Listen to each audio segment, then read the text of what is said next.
Suns at Wolves. Junior Brown back with NBA Shot Clock on this Friday, April 19th with another free pick. We're rocking with Minnesota -1 at home. Getting the better team on a short number. I'm always going to take that, even with the context of Minnesota being 0-3 against the Suns.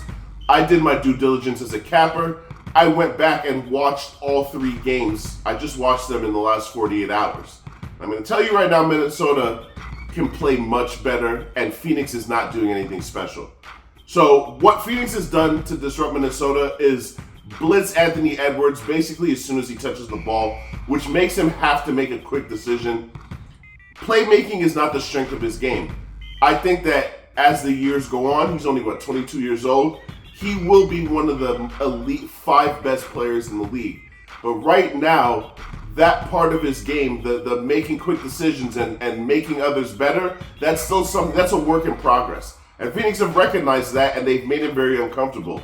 Just think about the fact that Anthony Edwards, in 3 games against the Suns, has a total of 43 points. He's averaging 14 points a game. He can score that much in 1 game against the Suns.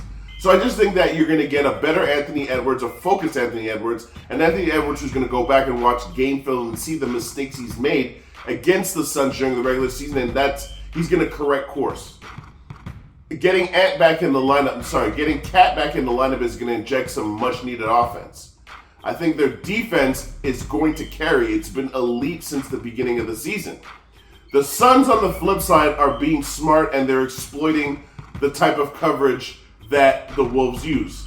The Wolves play drop coverage in pick and roll, especially if it's Rudy Gobert. He does the exact same thing as Joker.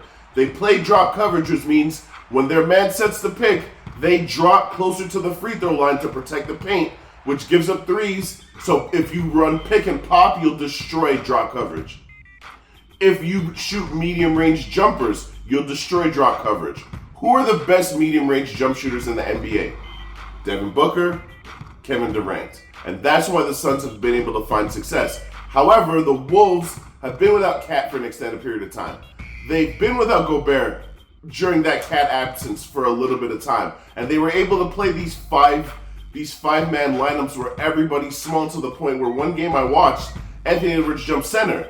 So the Wolves have a lineup flexibility that they did not have before when they were playing the Suns, and I think you're going to see some of that here in the playoffs. I think you're going to get a much better effort from the Wolves. I think their crowd is going to be rocking because playoff basketball is not something that comes to Minnesota a lot. Give me the better team on a short line at home. I'm not sure they win the series, but this specific game, they're not losing 4 times in a row to the same team. Give me the Wolves -1. Let's cash another ticket, y'all.